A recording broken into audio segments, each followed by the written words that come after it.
Ley número 13. Cuando pida ayuda, no apele a la compasión o a la gratitud de la gente, sino a su egoísmo. Criterio. Si necesita recurrir a la ayuda de un aliado, no se moleste en recordarle el apoyo que usted le dio en el pasado o sus buenas acciones. Lo pasado se ignora o se olvida. Si en cambio, al formular su pedido de colaboración, usted muestra elementos que beneficiarán a la otra persona y hace gran hincapié en ellos, su contrincante responderá con entusiasmo a su solicitud al detectar el beneficio que podría obtener.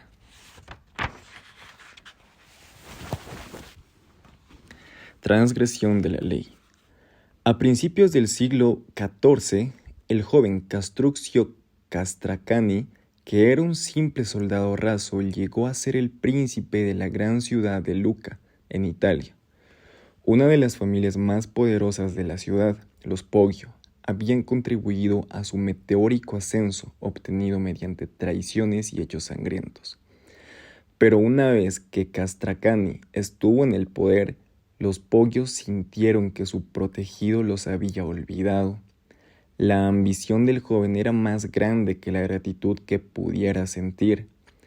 En 1325, mientras Castruccio luchaba contra Florencia, la principal rival de Lucca, los Poggio conspiraron con otras familias nobles de la ciudad para librarse del ambicioso príncipe. Tras provocar una insurrección, los conspiradores atacaron y asesinaron al gobernador en quien Castruccio había delegado el gobierno de la ciudad durante su ausencia. De inmediato estallaron tumultos y los seguidores de Castruccio y los de Poggio se trabaron en encarnizada lucha. Cuando el enfrentamiento alcanzó su punto máximo, Stefano di Poggio, el miembro mayor de la familia, intervino y logró que ambos bandos depusieran las armas. Stefano, un hombre amante de la paz, no participó en la conspiración y advirtió a su familia que ello solo produciría un inútil baño de sangre. Luego insistió en interceder en nombre de la familia para persuadir de Castruccio a que escuchara las quejas de los Poggio y satisfaciera sus exigencias. Como era el miembro mayor y más sabio del clan, la familia accedió a confiar en su diplomacia y no en las armas. Cuando las noticias de la rebelión llegaron a oídos de Castruccio, éste regresó a toda prisa a Lucca. Sin embargo, cuando arribó a la ciudad, ya los combates habían cesado, gracias a la intervención de Stefano, y se sorprendió al encontrar la ciudad serena y en paz. Stefano di Poggio, seguro de que Castruccio le agradecería el haber sofocado la rebelión, fue a visitar al príncipe, le explicó de qué manera había logrado pacificar la ciudad y le imploró piedad. Alegó que los rebeldes de su familia eran jóvenes e impetuosos, ansiosos de poder pero carentes de experiencia. Recordó a Castruccio la generosidad con que los Poggio lo habían tratado y le pidió que perdonara a los Poggio y escuchara sus reclamos. Esto era lo más justo, agregó, ya que su familia había accedido a deponer las armas y en el pasado siempre lo había apoyado. Castruccio escuchó pacientemente. No se le veía ni furioso ni resentido. Por el contrario, aseguró a Stefano que se haría justicia y le pidió que revelara a toda su familia al palacio, que llevara a toda su familia al palacio para discutir los reclamos y llegar a un acuerdo. Cuando se despidieron, Castruccio dijo que le agradecería a Dios la oportunidad que le había brindado para demostrar su clemencia y su bondad. Aquella noche toda la familia Poggio se presentó en el palacio. Castruccio los hizo arrestar de inmediato y algunos días después todos fueron ejecutados, incluido Stefano. Interpretación. Stefano di Poggio encarna a todos los que creen en la justicia y nobleza de su causa, triunfarán. Es cierto que el apelar a la justicia y a la gratitud ha tenido éxito en ocasiones, pero en general resulta fatal, sobre todo cuando se lía con los castruccios de este mundo. Estéfano no sabía que el príncipe había accedido al poder gracias a la traición y a la inescrupulosidad. Después de todo, era un hombre que había asesinado a sangre fría a su mejor amigo. Cuando le recriminaron el haber matado a su viejo amigo, el príncipe replicó que no había ejecutado a un viejo amigo, sino a un nuevo enemigo. Un hombre como Castruccio no conoce sino la fuerza y sus propios intereses. Cuando comenzó la rebelión, sofocarla y ponerse a merced del príncipe constituía la jugada más peligrosa del príncipe. Aún después de haber cometido ese error fatal, Stefano di Poggio tenía todavía algunas opciones. Podría haber ofrecido dinero a Castruccio o haberle hecho promesas para el futuro, o señalado de qué manera los Poggio podrían contribuir a incrementar aún más el poder de Castruccio, a través de su influencia sobre las familias más poderosas de Roma, claro, y el ventajoso matrimonio que podrían arreglar para él. En lugar de apostar a alguna de estas alternativas, Stefano se refirió al pasado y a deudas imposibles de cobrar. Un hombre no solo no está obligado a la gratitud, sino que esta es a menudo una terrible carga, de la que con gusto se librará en cuanto se le presente la ocasión. Y en este caso, Castruccio tuvo la posibilidad de deshacerse de su deuda de gratitud con los Poggio, eliminándolos a todos. Observancia de la ley. En el año 433 a.C., poco antes de que estallara la guerra del Peloponeso, la isla de Corcira, hoy Corfú, y la ciudad-estado griega de Corinto se encontraban al borde de un conflicto armado. Ambas partes enviaron embajadores a Atenas en un intento de ganar a los atenienses para sus respectivas causas. Era mucho lo que se ponía en juego en esta gestión, dado que aquel que tuviera a Atenas de su parte se aseguraría la victoria, y quien saliera victorioso de aquella guerra no tendría compasión con el enemigo derrotado. El primero en hablar fue el embajador de Corfú, que comenzó por admitir que la isla nunca antes había apoyado a Atenas y que por el contrario se había aliado con los enemigos de esa ciudad. Entre Corfú y Atenas no había lazos de amistad o gratitud.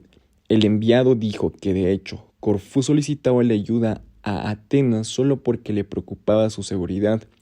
Lo único que tenía por ofrecer era una alianza basada en intereses mutuos.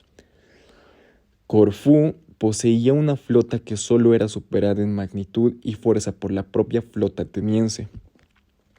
Una alianza entre ambos estados crearía una fuerza naval formidable, capaz de intimidar al estado rival de Atenas, Esparta. Lamentablemente, eso era lo único que Corfú podía ofrecer.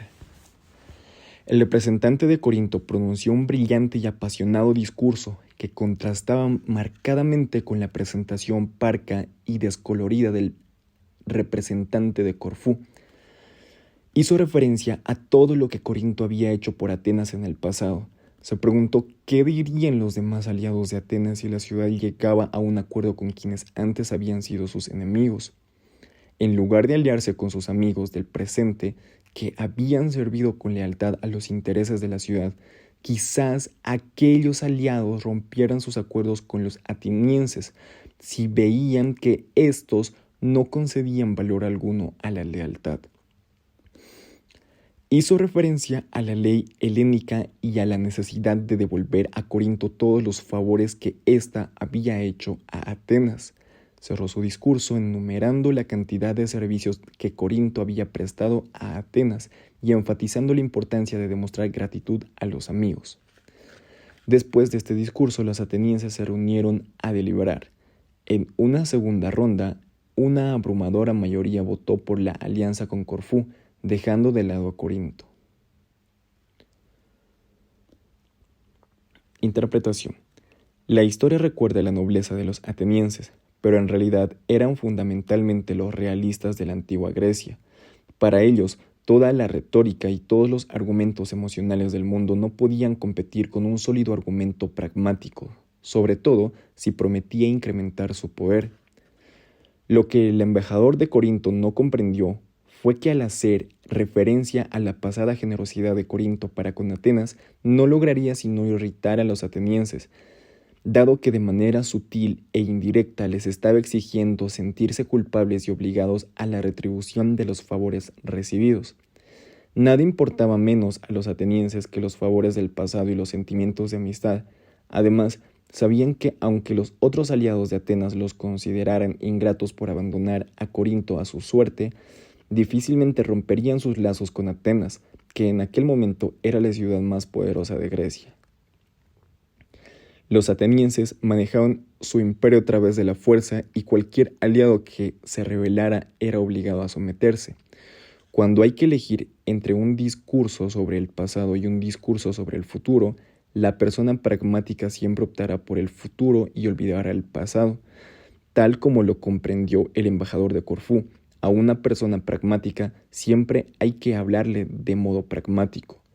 Al final de cuentas, la mayoría de la gente es pragmática, pues muy rara vez actúa en contra de sus propios intereses.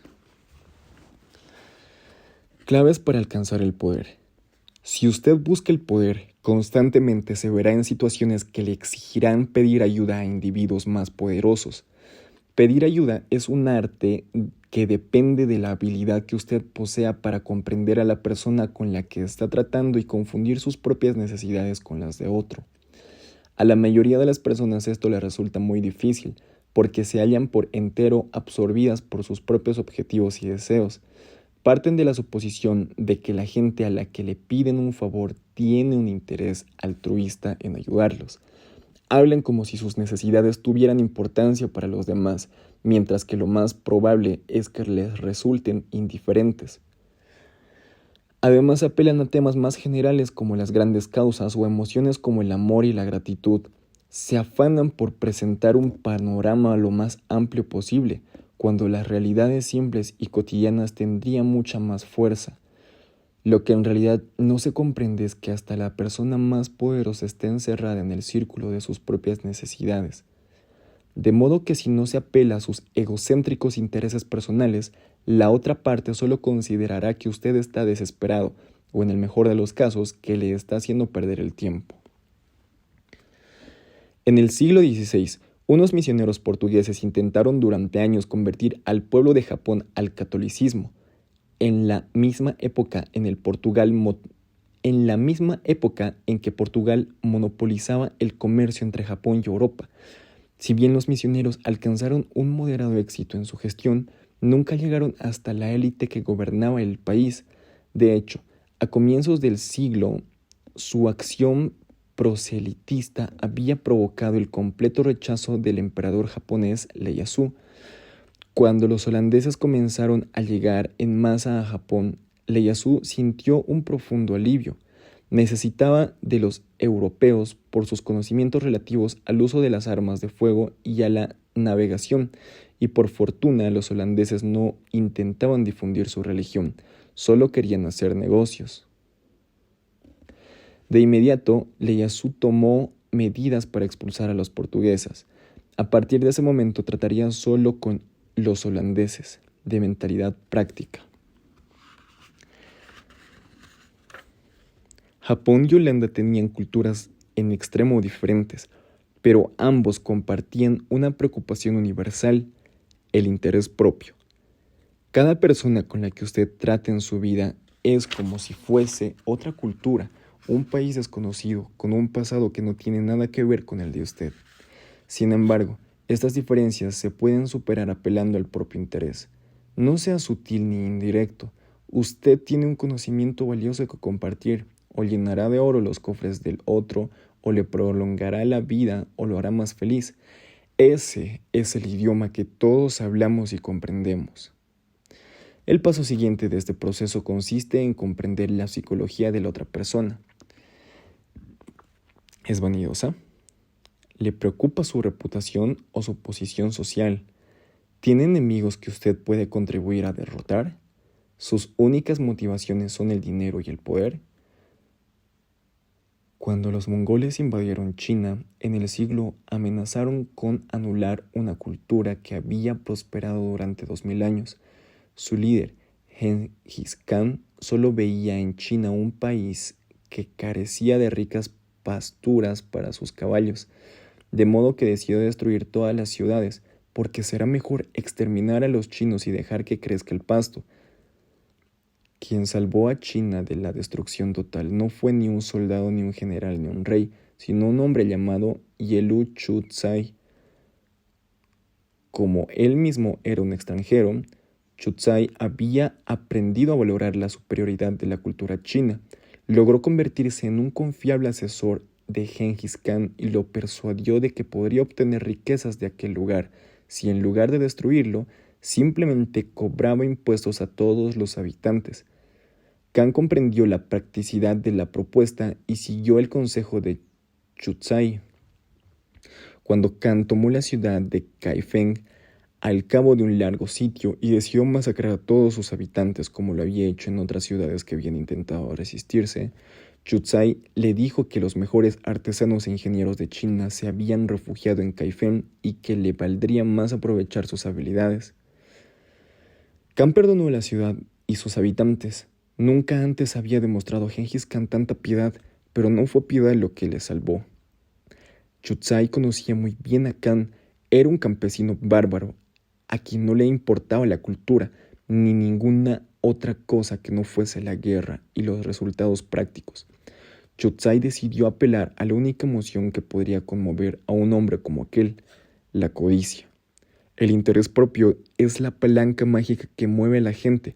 Una vez que usted haya logrado hacerles ver de qué manera podrá satisfacer las necesidades o beneficiar la causa del otro, la resistencia que se oponía a su pedido de ayuda desaparecerá como por arte de magia. A cada paso que dé en su camino hacia la adquisición de poder, usted debe aprender a meterse en la mente del otro, ver sus necesidades y sus intereses y deshacerse de la pantalla de sentimientos propios que le impiden ver la verdad. Una vez que domine ese arte, sus posibilidades no tendrán límites. Imagen. Un cordón que ata. El cordón de la piedad y de la gratitud es endeble y se romperá al primer golpe. No se aferre a él para salvar su vida. El cordón del mutuo interés está tejido por muchas fibras y no se corta tan fácilmente. Le resultará útil durante muchos años. Autoridad. El camino mejor y más corto para hacer fortuna es hacer comprender a los demás con toda claridad que si promueven los intereses de usted, beneficiarán los de ellos. Jean de la Bruyère, 1645 a 1696. Invalidación.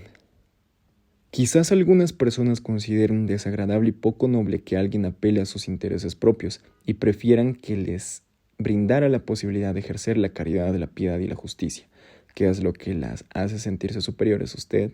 Al pedirles ayuda, usted subraya la posición y el poder de ese tipo de individuo. Son lo bastante fuertes como para no necesitar nada de usted, salvo la oportunidad de sentirse superiores. Ese es el vino que los embriaga. Se mueren por financiar su proyecto y relacionarlo con los poderosos, siempre y cuando, por supuesto, todo se realice en público y por una buena causa. En general, cuanto más público haya, mejor. Por lo tanto, no todos pueden ser abordados con argumentos que apelen a su cínico egoísmo. Hay quienes retroceden ante ese tipo de argumentos porque no quieren parecer motivados por cosas de esa índole. Necesitan oportunidades para demostrar en forma pública su buen corazón. No sea tímido, concédeles la oportunidad. Al pedirles ayuda, no los estafa ni se aprovecha de ellos. En realidad, dar y que los vean dando les causa gran placer. Usted deberá aprender a detectar las diferencias entre los poderosos de una y otra clase y a determinar qué es lo que los motiva. Cuando emanan codicia, no apele a la caridad. Cuando quieren parecer nobles y caritativos, no apele a la codicia.